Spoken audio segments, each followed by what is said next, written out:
Welcome to Sleepy Case Files, a place where quiet storytelling meets mysterious cases.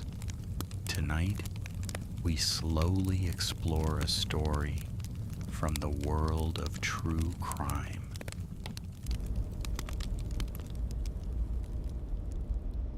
The city of Chicago in the winter of 1956 was a freezing, unforgiving metropolis locked in ice. The relentless wind howling off Lake Michigan carried a bitter, paralyzing chill, a cold that seeped deep into the bones and froze the breath in the heavy evening air. It was an era often painted in the warm, nostalgic hues of post-war innocence, a time of bustling diners, sock hops, and the explosive birth of rock and roll, yet beneath this veneer of wholesome American life, a dark and insidious shadow was preparing to fall over the city, a shadow that would forever shatter the illusion of safety for thousands of families. At the epicenter of this impending nightmare were two young girls whose tragic fate would become one of the most enduring and haunting unsolved mysteries in the history of the United States: the horrific murder of the Grimes sisters. The protagonists of this grim tale were Barbara Grimes, a vibrant 15-year-old, and her younger sister Patricia Grimes, who was just 13 years old. They lived with their mother, Loretta Grimes, and their siblings in a modest home in the McKinley Park neighborhood. Like countless other teenage girls in the mid-1950s, Barbara and Patricia were completely mesmerized by the explosive charisma of a rising star named Elvis Presley. Their devotion was not merely a passing phase, it was a profound, consuming obsession. They collected his records, plastered their bedroom walls with his photographs, and tracked his every public move with the dedication of religious zealots. When Presley's feature film, Love Me Tender, premiered, it became the sole focus of their existence. By the final week of December 1956, the two sisters had already watched the movie an astonishing 10 times. They were determined to make it 11. The evening of December 28th, 1956, began like any other crisp Friday night. The air was sharp and the sidewalks were dusted with a light layer of snow.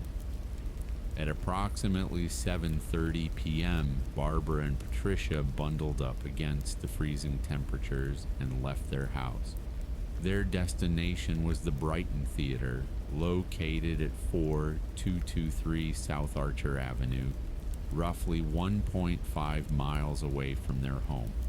They carried in their pockets a total of $2.50, just enough for 2 tickets and perhaps some popcorn or candy. Loretta watched them leave, her heart holding zero unusual fear. They were responsible girls, utterly devoted to their family. They promised their mother they would be home before midnight. The movie was scheduled to end late, but they were expected to walk back through the familiar streets, arriving home at roughly 11:45 p.m. Inside the Brighton Theater, the darkness offered a sanctuary of flickering dreams. Witnesses would later place the two girls in the lobby, waiting in line to purchase snacks. Friends and schoolmates saw them sitting together, their eyes glued to the silver screen, lost in the musical world of their idol. As the final credits rolled at roughly 11 p.m., the crowd began to spill out into the frigid Chicago night. The two sisters vanished into the bustling throng of moviegoers exiting onto Archer Avenue. This solitary moment, suspended in the freezing air of December 28th, would be the absolute last time Barbara and Patricia Grimes were ever seen alive with any degree of certainty. Back at the Grimes residence, the clock ticked mercilessly toward midnight. 11:45 p.m. came and went.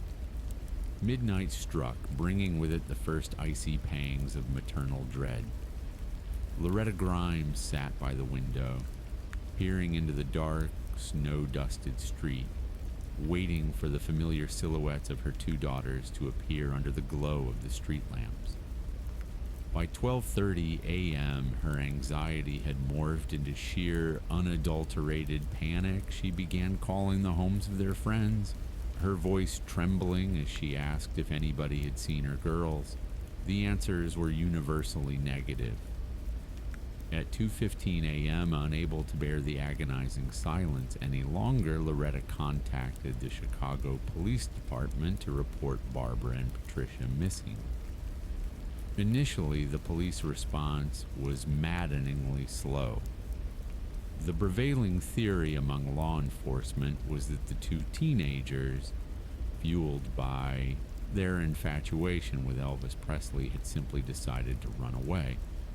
The authorities suspected the girls had packed their bags and headed south to Nashville, Tennessee, or perhaps Memphis, hoping to catch a glimpse of the king of rock and roll. But Loretta knew her daughters. She knew they had left all their extra clothing behind, taking only the money in their pockets. They would never leave voluntarily without saying a word, leaving their family in such torturous suspense. As days turned into weeks, the local missing persons report exploded into a massive nationwide manhunt. The case gripped the imagination of the entire country. The faces of the 15-year-old and 13-year-old sisters were plastered across the front pages of newspapers from coast to coast. The Chicago Police Department initiated one of the largest dragnets in the city's history, involving hundreds of officers who combed through alleys, abandoned buildings, rail yards, and snowy fields. The authorities distributed over 15,000 flyers. Thousands of everyday citizens volunteered to join the search, trudging through the bitter winter elements.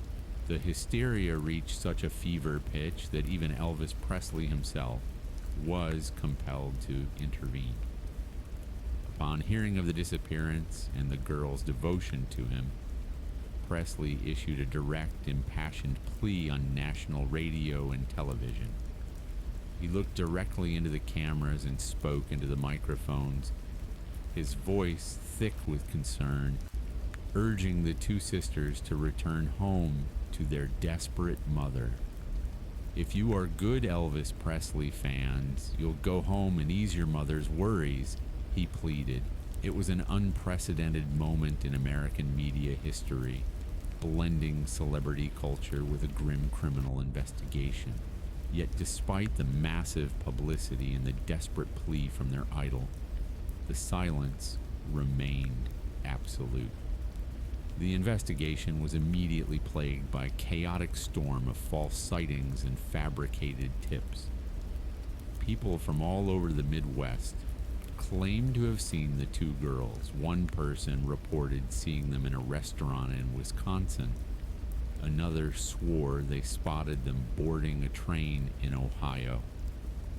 Some witnesses claimed to have seen the sisters getting into a dark car on Archer Avenue the night they vanished, while others insisted they were living secretly in a nearby Chicago neighborhood.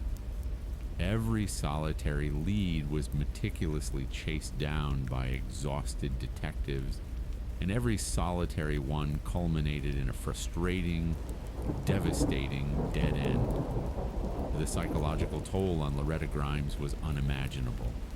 Every time the telephone rang, it brought a fleeting surge of hope, instantly crushed by another false alarm. For 25 agonizing days, the mystery deepened as the winter snow continued to fall, blanketing the city in a cold, white shroud. On the gloomy afternoon of January the 22nd, 1957, the fragile hope of finding the girls alive was violently extinguished in the most horrifying manner conceivable. The scene of the discovery was a desolate, lonely stretch of road known as German Church Road, located in the unincorporated area of Willow Springs, roughly 14 miles southwest of the Brighton Theater. A construction worker named Leonard Prescott was driving down the rural road to a local grocery store. As his car navigated a curve, his eyes caught something highly unusual lying behind a wooden guardrail, partially concealed by the snow and the barren winter brush. At first glance, Prescott thought somebody had illegally dumped two large, flesh-colored mannequins. He slowed his vehicle, peering through the frosty window. As he stared closer, the horrifying reality of the scene struck him like a physical blow. He rushed back to his home and told his wife, who then accompanied him back to the scene.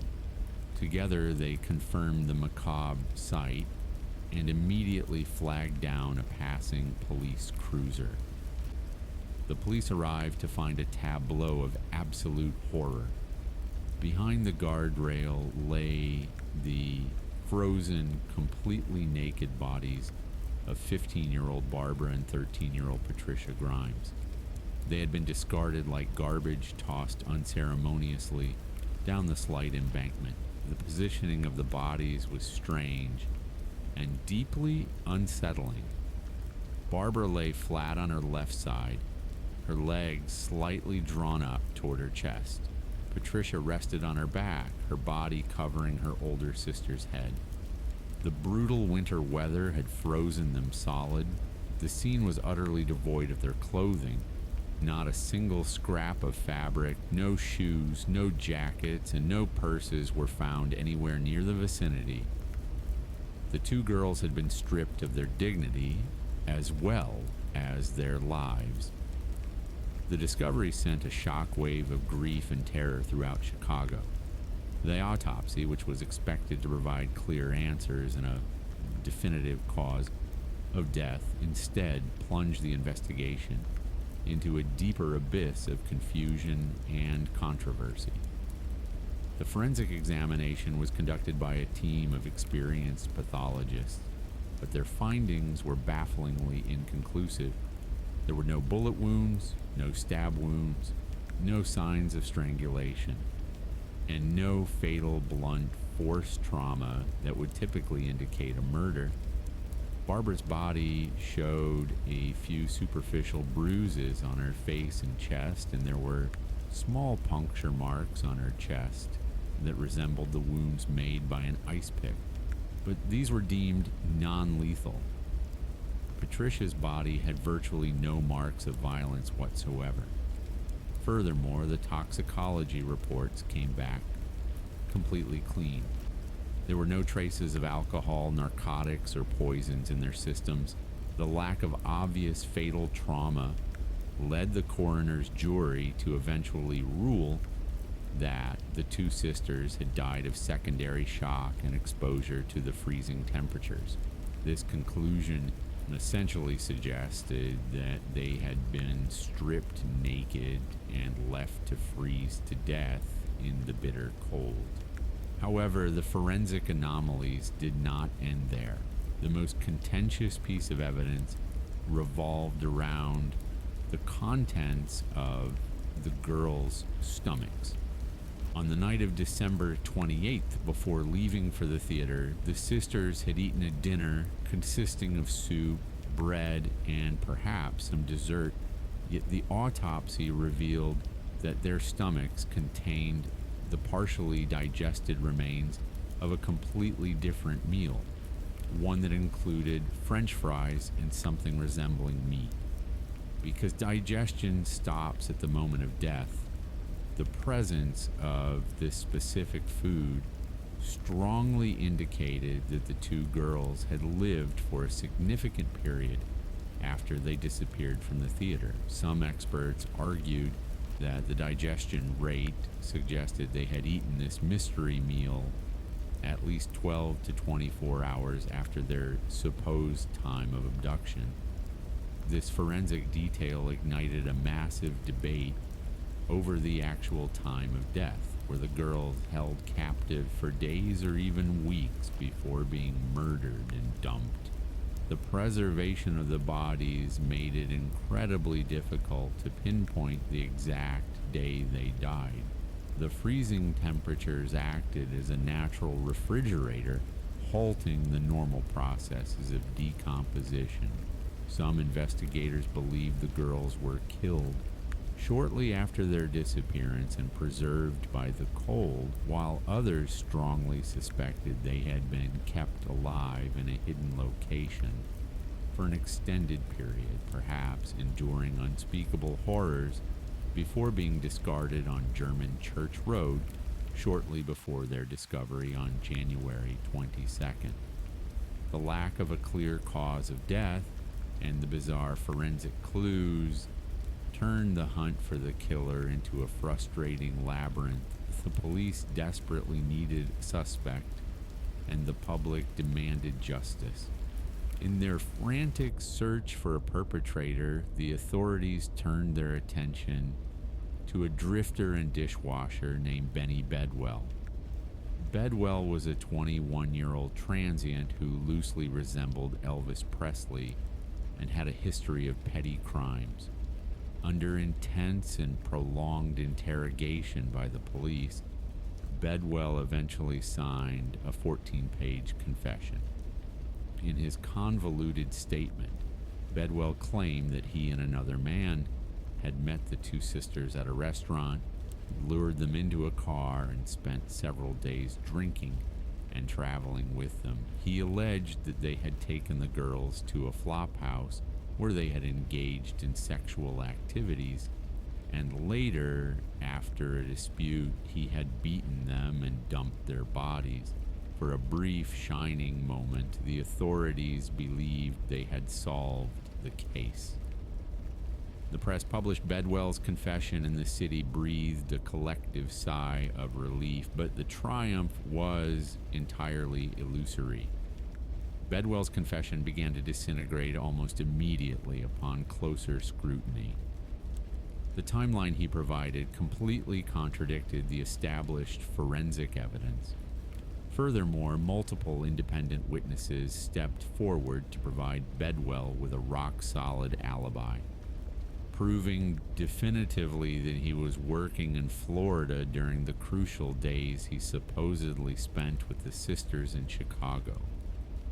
Confronted with these glaring inconsistencies, Bedwell retracted his entire statement, claiming that the police had physically beaten him, deprived him of sleep, and bribed him with promises of leniency and a monetary reward to force the false confession.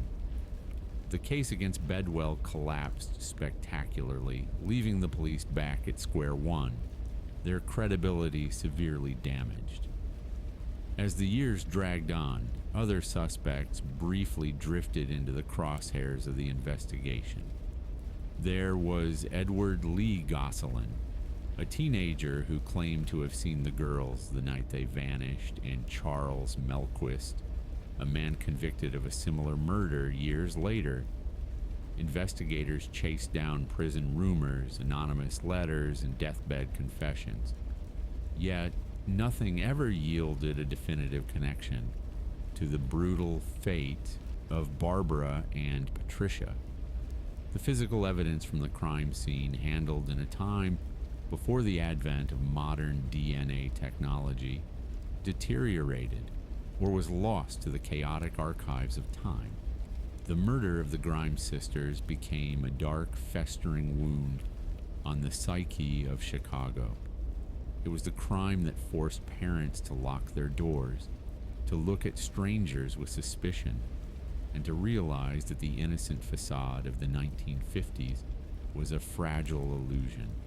The sheer brutality of the crime, two young, innocent girls, stripped naked and discarded in the frozen wilderness, combined with the absolute lack of answers, ensured that the case would haunt the public consciousness for decades. Retta Grimes lived the rest of her life in the agonizing shadow of that unsolved mystery, She passed away decades later, her heart forever broken, never knowing who stole her two beautiful girls from her or why they had to suffer such a terrifying end.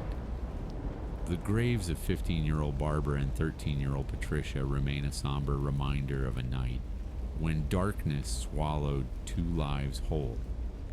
Today, nearly 70 years later, the files remain open, but the trail has grown colder than the icy January wind that preserved their bodies. The Brighton Theater is long gone. The streets have changed, but the ghostly echoes of the Grimes sisters still linger. They remain forever frozen in time, forever 15 and 13, forever waiting for a justice that seems destined to never arrive, trapped eternally in one of the most chilling and perplexing unsolved murders in the annals of American true crime.